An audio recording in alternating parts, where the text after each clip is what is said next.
Myanmar থেকে বাস্তুচ্যুত হয়ে বাংলাদেশে আশ্রয় নেয়া রোহিঙ্গা জনগোষ্ঠীকে বাঙালি দাবি করে মিয়ানমারের নতুন বিবৃতি প্রত্যাখ্যান করেছে বাংলাদেশ। মঙ্গলবার মিয়ানমারের রাষ্ট্রদূত ইউ কিয়াও সো মোকে ডেকে তীব্র আপত্তির কথা জানান পররাষ্ট্র মন্ত্রণালয়ের মহাপরিচালক তৌফিকুর রহমান। বৈঠকে দ্বিপাক্ষিক চুক্তির ভিত্তিতে বাস্তুচ্যুত রোহিঙ্গাদের যাচাইকরণ প্রক্রিয়া দ্রুত করতে মিয়ানমার রাষ্ট্রদূতকে চাপ দেন মহাপরিচালক। বৈঠকে গত 15 আগস্ট মিয়ানমারের পররাষ্ট্র মন্ত্রণালয়ের প্রকাশিত রোহিঙ্গা বিষয়ক বিবৃতির প্রসঙ্গ তুলে ধরে মহাপরিচালক বলেন, ওই বিবৃতির অনেক তথ্যই ভুল পরিসংখ্যানের উপর ভিত্তি করে তৈরি করা হয়েছে। বিশেষ করে বাস্তুচ্যুত রোহিঙ্গা জনগোষ্ঠীর সংখ্যা নিয়ে মিয়ানমারের দেয়া তথ্য সঠিক নয় বলে বাংলাদেশের পক্ষ থেকে জানানো হয়। ঢাকার উদ্বেগ এবং পর্যবেক্ষণ দ্রুত নিজ দেশে জানিয়ে দেবেন বলে আশ্বস্ত করেন মিয়ানমারের রাষ্ট্রদূত। এর আগে মিয়ানমারের পক্ষ থেকে জানানো হয়, বাংলাদেশের কক্সবাজারের রোহিঙ্গা ক্যাম্পে অবস্থানরত 10 লাখের মধ্যে যাচাই বাছাইয়ে মাত্র 3 লাখ রাখাইনের বাসিন্দা। নরসিংদী কারাগার থেকে পালানো 9 জঙ্গির 3 জন এখনো ধরাছোঁয়ার বাইরে। কারা মহাপরিদর্শক বলছেন, কারাগারে ধারণ ক্ষমতার দ্বিগুণ বন্দী থাকায় জঙ্গিদের সাধারণ বন্দীদের সাথে পুরোপুরি আলাদা রাখা সম্ভব হচ্ছে না।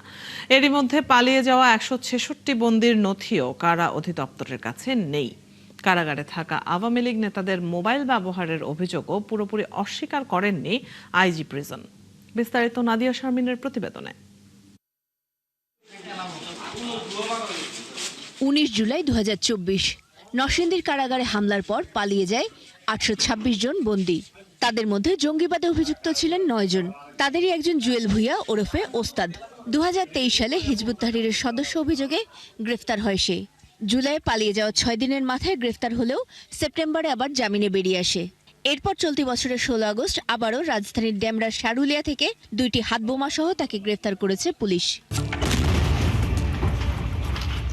এভাবে জুলাই অভ্যুত্থানের সময় কারাগার থেকে পালানো জঙ্গিদের নতুন করে বিভিন্ন বোমা বিস্ফোরণ ও উগ্রবাদী কার্যক্রমে জড়িত থাকার তথ্য ভাবিয়ে তুলেছে কারা কর্তৃপক্ষকেও। আমরাও একটু চিন্তিত যে এরকম যদি সাম্প্রতিক যে ঘটনাগুলো ঘটছে এটার সাথে তাদের কোনো কানেকশন আছে কিনা। 5 আগস্টের পর কারাগার থেকে পালানো 2200 বন্দীর মধ্যে 690 জন এখনো পলাতক। এর মধ্যে নরসিংদীর সেই কারাগার থেকে গায়েব হয়ে গেছে পলাতক 166 জন বন্দীর তথ্য। সকালে নিজ অধিদপ্তরে সংবাদ সম্মেলনে এমন তথ্যই জানান কারা মহাপরিদর্শক। ওই সময় জানা আপনার নরসিংদীতে পুরো ভস্মীভূত করার কারণে আমাদের সার্ভার এবং ডাটা করার কারণে 166 জনের আইডেন্টিটি আমরা আসলে রিট্রিভ করতে পারি। পুলিশের অভিযোগ, কাশিমপুর কারাগারে থাকা অবস্থাতেই এই জুয়েলের সাথে সম্পর্ক তৈরি হয়েছিল বোমারু মামুনের। এভাবে জঙ্গিদের সাথে সাধারণ বন্দীদের রাখা নিয়ে সাংবাদিকরা প্রশ্ন করলে কারা মহাপরিদর্শক জানান, দেশের 75টি কারাগারে গড়ে 80,000 বন্দী থাকলেও এখন তা বেড়ে দাঁড়িয়েছে 98,000-এ। এই বন্দির সংখ্যাটা বাড়ার কারণে আমাদের বন্দির একটা জাম্প হয়েছে। তো আমরা এটা সরকারের অলরেডি নজরে এনেছি। কারাগারে আমাদের যে বর্তমানে যে অবস্থা তাতে আসলে একদম অ্যাবসলিউটলি সেগ্রিগেট করে কাউকে রাখা যাচ্ছে না। হয়তোবা সে ওই ওয়ার্ড অথবা সেই বিল্ডিংয়ে থাকার কারণে কোনো না কোনোভাবে সংশ্লিষ্টতা এসেছে। তো হয়তোবা আমাদের কিছু দুর্বলতা ছিল ম্যানেজমেন্টে। কারাগারে থাকা আওয়ামী লীগ নেতারা মোবাইলে কথা বলতে পারেন এমন অভিযোগ পুরোপুরি অস্বীকার করেননি তিনি। 100% আমি আপনাদেরকে গ্যারান্টি দিতে পারছি না যে কথা বলছে না, বাট একই সাথে আমরা কোনোভাবে এটা ছাড় দিচ্ছি না। তবে কারাগারে চিকিৎসক সংকটের অভিযোগ স্বীকার করলেও অবহেলা বা নির্যাতনে কারো মৃত্যু ঘটেনি বলে দাবি তার। তো প্রতিটা মৃত্যুকে কিন্তু আমরা ইনভেস্টিগেট করি। 2025 সালে আমাদের কারাগারে টোটাল মারা গিয়েছেন আমাদের হিসাবে 187 জন, মানে 2025 সালে। 2026 সালে এখনো চলমান আছেন। পুরো সারা বছরে প্রায় 9 লাখের অধিক বন্দী আমরা টার্নওভার করি। সো ওখান থেকে যদি 136 জন অথবা 187 জন মৃত্যুবরণ করেন, এটা যদি গড় মৃত্যু দেশের অন্যান্য স্থানের মৃত্যুর সংখ্যার সাথে তালি করেন, this is probably not significant. এদিকে দেশের কারাগারে 379 জন বিদেশি বন্দীর মধ্যে 170 জনের সাজা শেষ হয়ে গেছে বলে জানান তিনি। জবাবদিহিমূলক প্রতিষ্ঠান রূপান্তরের প্রয়োজনীয়তা। নাদিয়া শারমিন, 71, ঢাকা। 166 দিনের দীর্ঘ অপেক্ষার পর নতুন কমিশন পেয়েছে দুদক। আপিল বিভাগের অবসরপ্রাপ্ত বিচারপতি AKM আসাদুজ্জামানের নেতৃত্বে নতুন কমিশনের সদস্যরা দুপুরে সচিবালয়ের মন্ত্রিপরিষদ বিভাগে আনুষ্ঠানিকভাবে কমিশনে যোগ দেন। অন্য 2 কমিশনার হলেন ডক্টর জাহাঙ্গীর আলম খান ও ডক্টর মোহাম্মদ সাজ্জাদ হোসেন ভুইয়া। কাল থেকে নিয়মিত অফিস করবেন তারা। ইমতিয়াজ সনির প্রতিবেদন। 166 দিনের অপেক্ষার অবসান, অবশেষে নতুন কমিশন পেল দুর্নীতি দমন কমিশন দুদক। সোমবার রাতে মন্ত্রী পরিষদ সচিব নাসিমুল গনির সই করা প্রজ্ঞাপনে দুদক চেয়ারম্যান হিসেবে নিয়োগ দেওয়া হয় আপিল বিভাগের অবসরপ্রাপ্ত বিচারপতি AKM আসাদুজ্জামানকে। একই প্রজ্ঞাপনে কমিশনার হিসেবে নিয়োগ দেওয়া হয় ডাক্তার জাহাঙ্গীর আলম খান ও ডাক্তার মোহাম্মদ সাজ্জাদ হোসেন ভূঁইয়াকে। পরে তা গেজেট আকারে প্রকাশ করা হয়। দুদক আইন অনুযায়ী চেয়ারম্যান ও কমিশনাররা 5 বছরের জন্য দায়িত্ব পালন করবেন। নতুন চেয়ারম্যান বিচারপতি AKM আসাদুজ্জামান গত বছরের 25শে মার্চ আপিল বিভাগের বিচারপতি হিসেবে শপথ নেন। চলতি বছরের 28শে ফেব্রুয়ারি অবসরে যান তিনি। এরপর এবার দায়িত্ব নিলেন দুর্নীতি দমন কমিশনের চেয়ারম্যান হিসেবে। কমিশনার হিসেবে যোগ দেওয়া ডক্টর মোহাম্মদ সাজ্জাদ হোসেন ভূঁইয়া জাতীয় রাজস্ব বোর্ড NBR এর সাবেক কর কমিশনার। অন্তর্বর্তী সরকারের সময় অর্থ মন্ত্রণালয়ের অধিভুক্ত ফাইন্যান্সিয়াল রিপোর্টিং কাউন্সিল FRCর চেয়ারম্যান হিসেবেও দায়িত্ব পালন করেন তিনি। অপর কমিশনার ডাক্তার জাহাঙ্গীর আলম খান অবসরপ্রাপ্ত সাবেক সচিব। তিনি 1985 ব্যাচের প্রশাসন ক্যাডারের কর্মকর্তা ছিলেন। মঙ্গলবার দুপুরে সচিবালয়ে মন্ত্রিপরিষদ বিভাগে আনুষ্ঠানিকভাবে যোগদান করেন নতুন কমিশনের 3 সদস্য। যোগদানের আনুষ্ঠানিকতা শেষে আগামীকাল থেকে নিয়মিত অফিস করবেন বলে জানিয়েছেন দুদক সচিব। আজকে তারা বেলা 2টার সময় ক্যাবিনেট ডিভিশনে যোগদান করেছেন। রাষ্ট্রপতির কাছে যোগদান করতে হয়, মাধ্যম হচ্ছে ক্যাবিনেট সেক্রেটারি। এটি আজকে এন্ডোর্স হবে আশা করি, এবং আগামীকাল থেকে ওনারা আমাদের অফিসে আসবেন এবং কাজ শুরু হবে ইনশাল্লাহ। নতুন কমিশন দায়িত্ব নেওয়ায় দুদকের দীর্ঘদিনের স্থবিরতা কাটবে। একই সঙ্গে অনুসন্ধান, তদন্ত ও মামলা পরিচালনার কার্যক্রমে গতি আসবে বলেও জানান তিনি। আগামীকাল থেকে নতুন যাত্রা শুরু হবে দুদকের। ইমতিয়াজ সনি, 71, ঢাকা। 25 বছর পর হুইল চেয়ারে দেশে ফিরেছেন ফরিদ। খুঁজছেন স্বজনদের।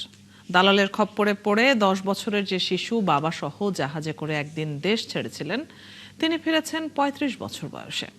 ফরিদের গল্পটা যেন আবারও দেখালো বাংলাদেশ থেকে কাজের জন্য বিদেশ যাত্রা কতটা অনিরাপদ। আরো জানাচ্ছেন শাহনাজ শারমিন।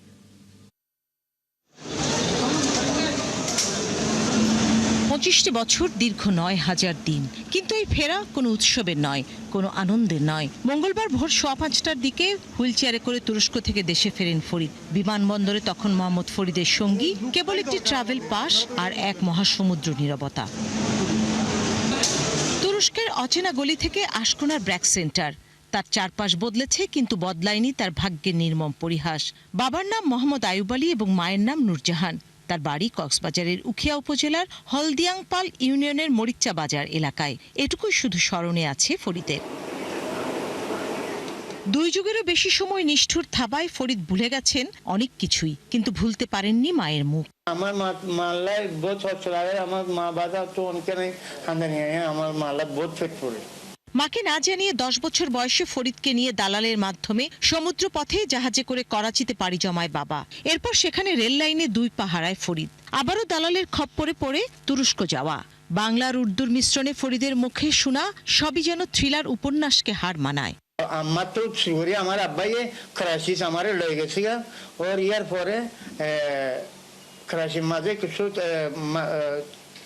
তাকিয়ে না বাঁধনা ইয়ার পরে আমার ট্রেন মাঝে হাঁটতে গেছে, ওর হারিয়ে যাওয়ার পরে বাঁধনা মাধ্যমে বাধা আমি তুর্কি গেলাম। ইউনিসেফের রিপোর্ট বলছে প্রতি মাসে গড়ে প্রায় 400 জন নারী ও শিশু পাচারের অন্ধকারে চোরাবালিতে হারিয়ে যাচ্ছে। ব্র্যাকো বিমানবন্দরে প্রবাসী কল্যাণ ডেস্কের যৌথ তথ্য অনুযায়ী প্রতি বছর গড়ে 80 থেকে 90 হাজার মানুষ ডিপোর্ট বা শূন্য হাতে দেশে ফিরে আসেন। প্রবাসীদের নিয়ে কাজ করা এই কর্মকর্তা বলেন, নিঃস্ব হয়ে আসা এই মানুষগুলোর দায়িত্ব কেউ নেয় না। পরিবারের আসলে কি অবস্থায় এতদিন পরে, প্রায় 25 বছর পরে, তাও তো আমরা জানি না। এখন যদি পরিবার ঠিকানা না পায় তাহলে সে কোথায় যাবে? পরিবারের ঠিকানা পেলেও পরিবার থেকে গ্রহণ করবে কিনা এই অবস্থাতে, এই 2 পা নেই তার অক্ষম মানুষ, কোথাও যদি জায়গা না হয় তার জায়গাটা আসলে হবে কোথায়? ফরিদের স্বজনদের সন্ধান পেলে স্ক্রিনে দেওয়া নম্বরে যোগাযোগ করার অনুরোধ রইল। দীর্ঘ প্রবাস জীবনে পরিবারের সাথে যোগাযোগহীনতা আর শারীরিক অসুস্থতা ফরিদকে এক অনিশ্চয়তার জীবনের দিকে ঠেলে দিয়েছে। ফরিদের মতো প্রতি বছর হাজার হাজার মানুষ বিভিন্ন দেশের কারাগার আর ডিটেনশন সেন্টার থেকে নিঃস্ব হয়ে বিমানবন্দরে ফেরে। তাদের অনেকেই আর কোনোদিন আপন ঠিকানায় ফিরতে পারে না। তাদের আশ্রয় হয় বিভিন্ন সেন্টারে, ফরিদের মতোই। কিন্তু ফরিদ প্রত্যাশা করছে সকলের সহযোগিতা পেলে সে নিশ্চয়ই তার প্রিয়জনদেরকে খুঁজে পাবে। Shahnaz Sharmin, 71, BRAC migration welfare centre, Ashkona, Dhaka. Sirajganj পৌর যুব দলের সাবেক সাংগঠনিক সম্পাদক সেলিম রেজা সুজনকে জবাই করে হত্যা মামলায় তার স্ত্রী উম্মে জামিলা তিথি সহ 2 আসামিকে যাবজ্জীবন কারাদণ্ড দিয়েছে আদালত। দুপুরে সিরাজগঞ্জ অতিরিক্ত জেলা ও দায়রা জজ 1 আদালতের বিচারক লায়লা শারমিন এই রায় দেন।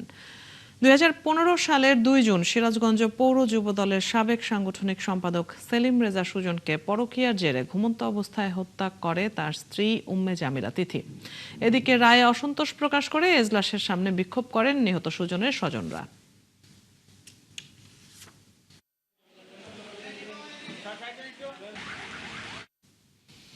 ফরিদপুরের বোয়ালমারীতে নবম শ্রেণীর এক ছাত্রীকে দল বেঁধে ধর্ষণের মামলায় 3 যুবককে যাবজ্জীবন সশ্রম কারাদণ্ড দিয়েছে আদালত। একই সাথে প্রত্যেককে 1 লাখ টাকা করে জরিমানা, অনাদায়ে আরও 1 বছরের সশ্রম কারাদণ্ডের আদেশ দেওয়া হয়েছে। দুপুরে ফরিদপুরের শিশু সহিংসতা দমন ট্রাইব্যুনালের বিচারক আবুল বাশার মিয়া এই রায় দেন। এ সময় আসামিরা আদালতে উপস্থিত ছিলেন।